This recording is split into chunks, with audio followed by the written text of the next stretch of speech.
So happy spring. Happy spring cleaning, happy rebirth, happy new life.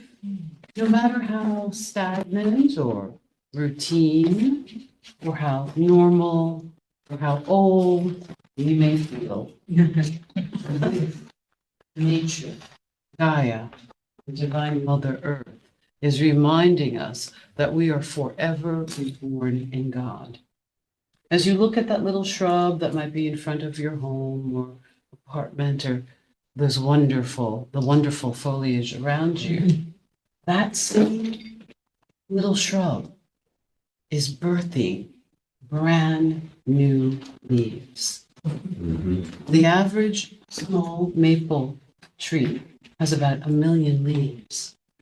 Can you imagine that there is a great creator?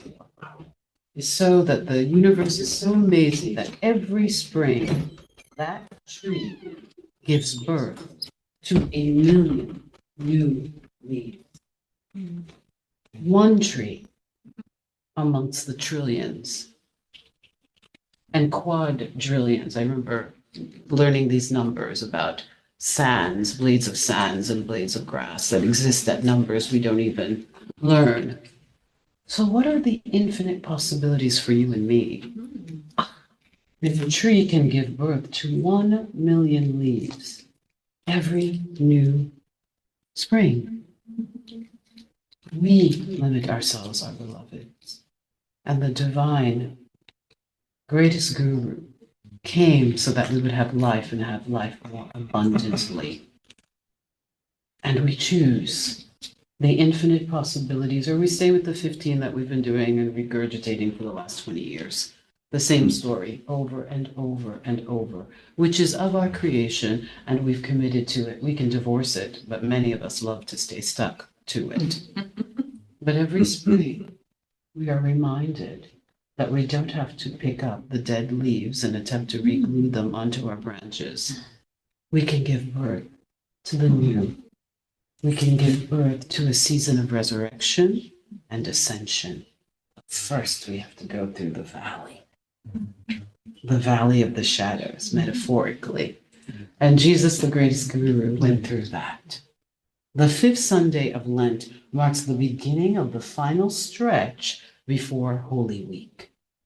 It is a sacred moment of spiritual deepening, where we are reminded to reflect on surrender, sacrifice, and the mystery of divine transformation. Nature is beginning to transform right in front of us. And although science has it down, there's still a missing link. How do these apparently dead beings, I believe trees and all of that are beings, come back alive? How do they transform right before our eyes? This is the great mystery, and we celebrate that mystery.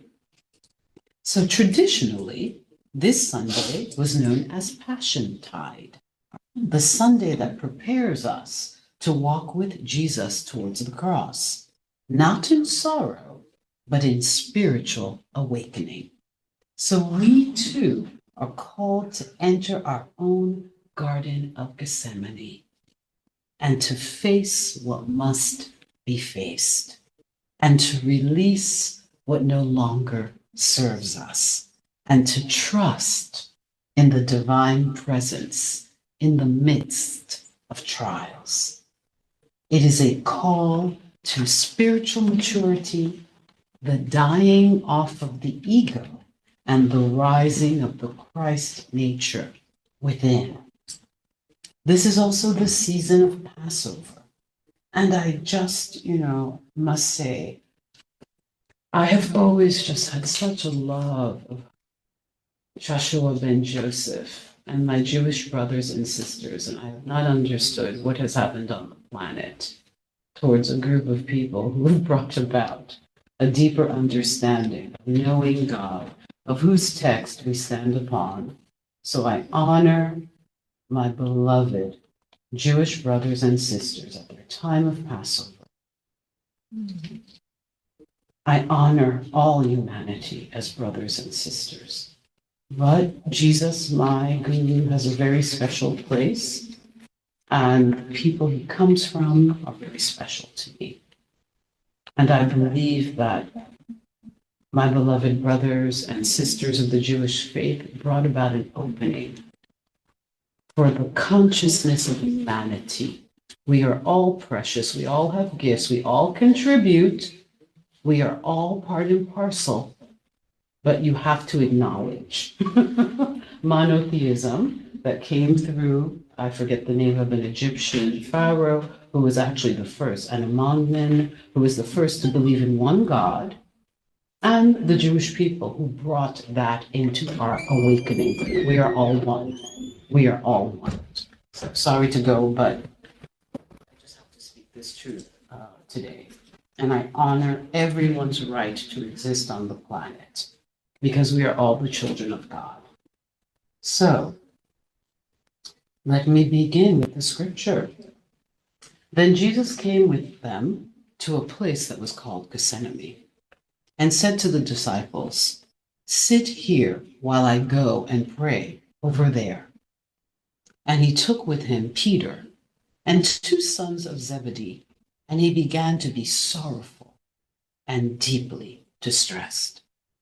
Then he said to them, "My soul is exceedingly sorrowful, even to death. Stay here and watch with me."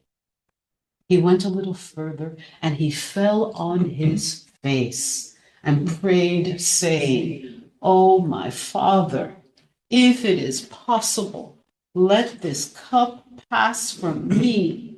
Nevertheless, not as I, but as your will." Then he came to the disciples, and he found them sleeping. And he said to Peter, "What? Could you not watch with me 1 hour? Watch and pray, lest you enter into temptation. The spirit is indeed willing, but the flesh is weak." Again, a second time, he went away to that place and prayed, saying, "Oh, my Father, if this cup cannot pass away from me unless I drink it, your will be done." He came and found them asleep again, for their eyes were heavy. So he left them and went away again and prayed a third time, saying the same words. And then he came to his disciples and he said to them, "Are you still sleeping and resting? Behold, the hour is at hand, and the Son of Man is being betrayed into the hands of his enemies. Rise, let us be going. See, my betrayer is at hand." And while he was still speaking, he beheld Judas, one of the 12, with a great multitude of swords and clubs, and came from the chief priests and elders of the people. Now his betrayer had given them a sign, saying, "Whomever I kiss, he is the one. Seize him." Immediately he went up to Jesus and he said, "Greetings, Rabbi," and kissed him. But Jesus said to him, "Friend, why have you come?" And they came and laid hands on Jesus and took him. And took him. Let's breathe that in. Betrayals and stories of betrayals are not easy for the human mind and for the ego. They're some of the worst things that can happen to us, and especially betrayals from friends, colleagues, family members, those who know us, those who we think love us with an unconditional love, and yet they have a hatred and a rancor and vile feelings in their hearts towards us. From this beautiful text, the Torah talks about betrayals, the Gospels, Shakespeare. Betrayal is part of this journey. So, metaphysically, let's begin with the interpretations. The Garden of Gethsemane, the soul under pressure. Gethsemane means oil press, symbolizing spiritual pressure that releases the sacred oil of divine anointing. It was a place where sometimes olives were pressed, and people would go and pray over sacred oils that they would press and bring to this temple as offerings or bring to their homes.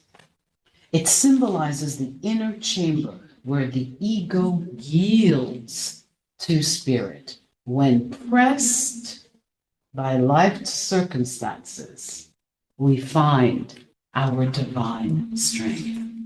So Jesus, the guru, the greatest of all time, went to Gethsemane, his inner Gethsemane, and life and these circumstances and the evil betrayers and the gossiping and the fear-mongering was pressing upon his spirit, bringing him to awakening, pressing the ego out of the way, surrendering to God in prayer.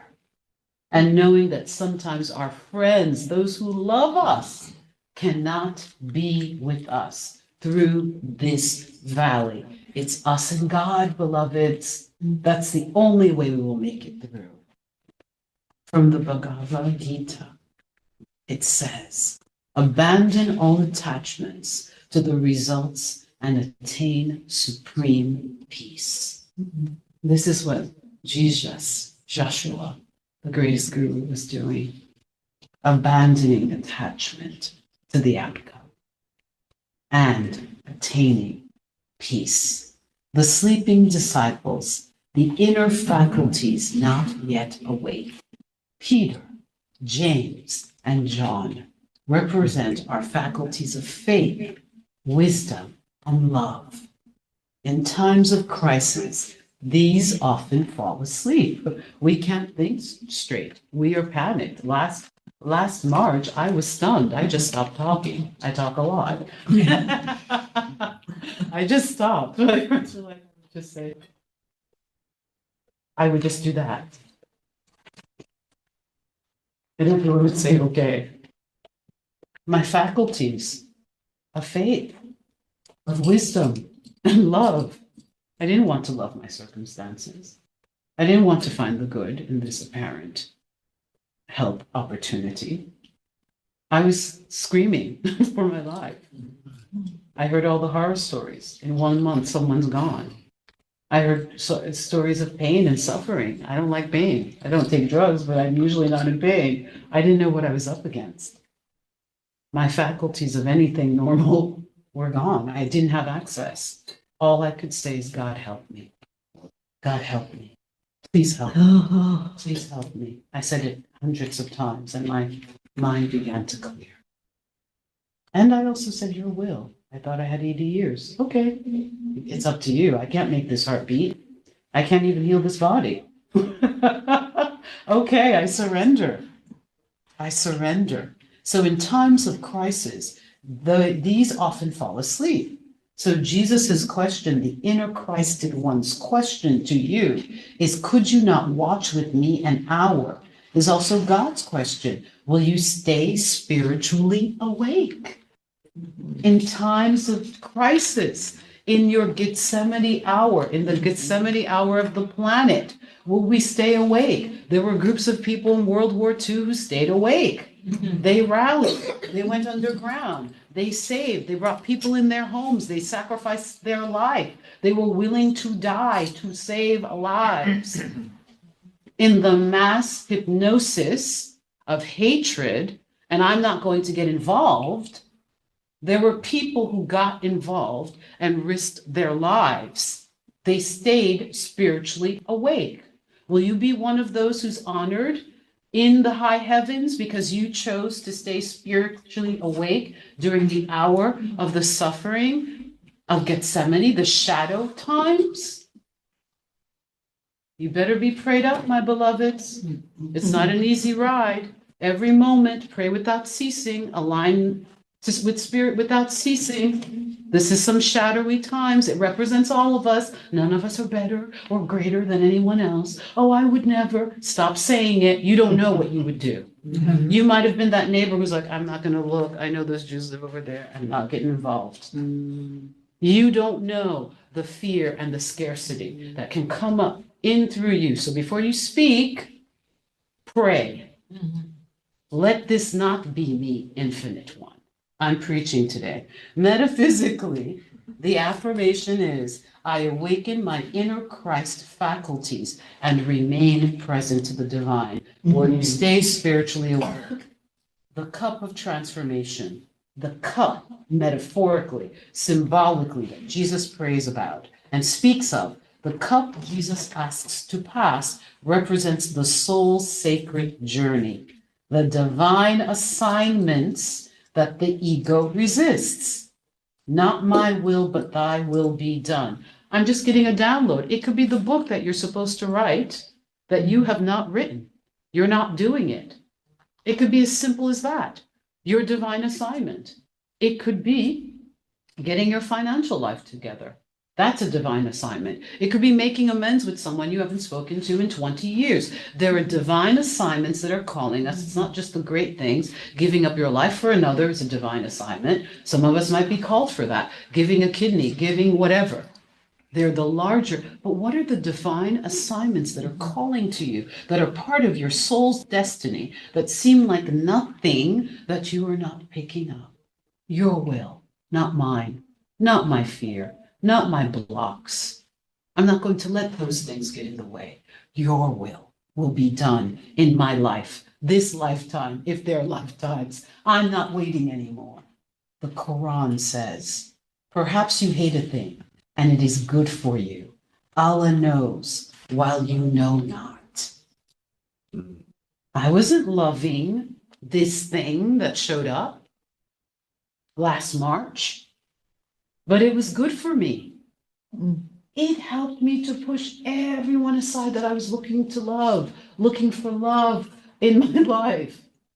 I'm glad you love me, but me loving God is the most important. I got my priorities right in my consciousness. I woke up. I could have won the award for the happiest newly diagnosed cancer patient. People would say to me, how are you doing? I was like, life is good no matter what. These nurses would say, okay, give me your arm. So I had to go to the extreme to be in balance. Perhaps you hate a thing and it is good for you. We don't know why we go through these trials. The divine guru didn't know why he was going through this trial. But apparently it was good for the awakening of consciousness for us. Allah knows while you know not. Accept the divine appointment. Stop resisting. Judas kiss, the Judas kiss. Whew, I want to do a sermon on this one, but I'll wait until I'm seasoned. Let me be here, Spirit, because this one, the Judas kiss, the spiritual betrayal and inner ego. Judas represents the ego's fear, betrayal, the illusion of separation, materialism. This symbolizes intimate betrayal. It's not that lady at work that you don't like who doesn't really know you and she said a few things. And you really need to get over it and just pray, and then she'll either be gone or she'll shift her consciousness. We're talking about intimate betrayal. We all know. We've heard of those stories and we go, gasp. Someone did what to their own mother? We can't even speak for a moment. That's the betrayal we're talking about. It's the state of being wounded by what was once trusted. It could be your body. It can be your bank account. It could be disappointments. I didn't think I'd be this person or have this experience at this stage of my life. Wow, this is what I ended up with. It can be any betrayal. Jesus says, however, friend, do what you came for. Even betrayal is part of divine enfoldment. Jesus knew that Judas would betray him. I've never read that. I've read it, but I haven't seen it. Jesus said, friend, do what you came for. Jesus calls betrayal a friend because it will awaken us to the truth of our being. Whatever we feel, or what we have been, Reverend Carlos says it, you're not a victim, but you can have experienced victimization. You can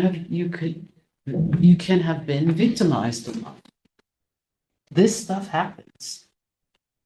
In Psalm 41, verse 9, we read, even my close friend in whom I trusted, Elizabeth, ... has lifted his heel against me. So these betrayals can appear, the Judas kiss can appear as though it will destroy us. And it does destroy us to a certain extent. But we are reborn like the phoenix from the ashes. Beauty for ashes. I will give you beauty for the ashes of destruction.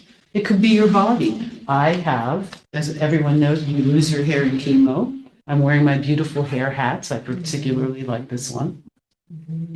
That feels like, wow, I'm a glamorous girl. I like a lot of hair. That could feel like a betrayal, but I'm alive. So I gotta weigh and measure things and go, I'm alive. Who cares? And it's growing back, thank goodness. But here are some tools to transcend betrayal. Prayer, life application. Align with God, not ego. Affirm your affirmative thinking and prayer. Speak truth in the face of illusion. Oh, I know I've been betrayed. I'm kind of hating this person or this situation, and it's really hard, and I don't think I'll ever be the same again. But God, I know you're in the midst of this. Show me the good, show me the blessing, get me through it. Because every minute I just want to hurt someone, hurt myself, be very dramatic, never be loving again, shut my heart down. And yet, restore me, renew me, show me the way. Forgiveness, free yourself from resentment. Easily said, not easily done, my beloveds. It's like peeling an onion. You forgive and then you're angry again, and you keep on peeling the onion. Be willing, as Louise Hay says, be willing to forgive. Just say, I'm willing to forgive. I'm not there, God, but I'll just say I'm willing to forgive. I want to really just break someone's head open. But no, I'm willing to forgive. Practice it. It is a practice. It's not a one-off. It's not a one home run.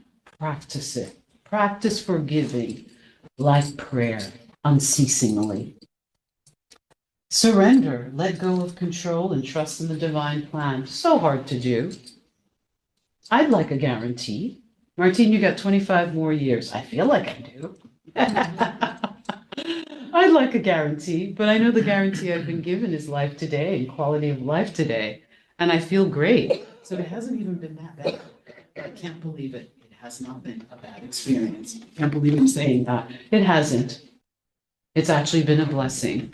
But there are no guarantees. I have to surrender control. I have to surrender to the divine plan in my life and have faith in resurrection. Every crucifixion births new life. Every betrayal, every letdown, the betrayal some people are feeling about this nation is going to birth a new life. Do you want to be part of the spiritually awakened ones who are not of faint heart? So Jesus did not resist the betrayal. He transformed it into resurrection. So some scientific insights on betrayal. So science shows that betrayal triggers physical pain centers in the brain and in the body. You can ache. Your body can hurt. So when you're feeling that, it's pain physiologically happening in the body, and this can lead to trauma. So healing requires spiritual alignment, emotional honesty, and physical care. It's really important to exercise when you're going through times of betrayal, because it releases the stress. That pain that you are feeling gets better when you are physically active, or even massages. And there are massage schools that give discounted prices with great students who do great jobs. Get massages. Release it out of your tissue. Don't allow this memory to stay. Spiritually, commune with God, surrender and pray. Jesus went back 3 times. He cried out to God. He cried. He was on the hard ground, crying, his face on the ground. Sometimes you just got to cry it out, yell it out, give it to God. It doesn't have to look pretty. Surrender and pray mentally. Reframe betrayal as a divine invitation. You might be like, to what? What is this a divine invitation to, God? I'm not enjoying it. It will be revealed to you. It will be revealed to you. Be willing, be open. It will be revealed. Emotionally, feel fully. Release guilt. Louise Hay says, pound a pillow every week. She did it until she died in her 90s because she said, I don't have anything to be upset about consciously, but there may be tons of stuff in my subconscious that I need to release. So scream in the pillow and pound it every week to get those feelings out. Physically, move, nourish, restore your body. If you have loved ones, chosen family, get some hugs. Let people rub your back for a few seconds. That actually activates the parasympathetic nervous system that will make you feel better. Get a weighted blanket. They have them because babies love to be, we like to be enveloped. Get a weighted blanket. That will also help. What would Jesus or the Buddha do? In my meditation, the Buddha came up, like Jesus and the Buddha being one mind, one consciousness, or even friends as avatars. So the Buddha is also here. Jesus prayed, forgave, surrendered, and trusted in God. The Buddha practiced mindfulness, acceptance, accepted the impermanence of all things, and met suffering with compassion. Their paths converged in divine presence, inner peace, and radical trust. So, life application: name your betrayal, talk about it, journal it, get therapy. Body, heart, trust, or dream. Feel the sorrow. Do not bypass the pain. Enter the garden. Go within, pray, and meditate. Surrender the outcome. Say, thy will be done. Say, this too shall pass. Forgive. Bless the betrayer. Pray for your enemies. Release yourself. At least practice. Try. Try. God loves it. Spirit loves it. Resurrect. Allow divine life to lift you into higher being. So let me affirm for us. I bless the betrayal, for it awakens my Christ self. I bless the betrayal, for it awakens my Christ self. I bless the betrayal, for it awakens my Christ self. Let's place our hands on our hearts, and I will close with a prayer, my beloveds. Beloved presence of God within us, you are our strength in the garden, our light in the shadow, our resurrection beyond betrayal. In our Gethsemane moments, we turn to you, not to escape, but to be transformed. May we, like Jesus, the greatest guru, surrender fully and awaken to your divine promise. We forgive, we align, we rise. Let's say this together. We forgive, we align, we rise. We forgive, we align, we arise. We forgive, we align, we arise. And so it is. So it is.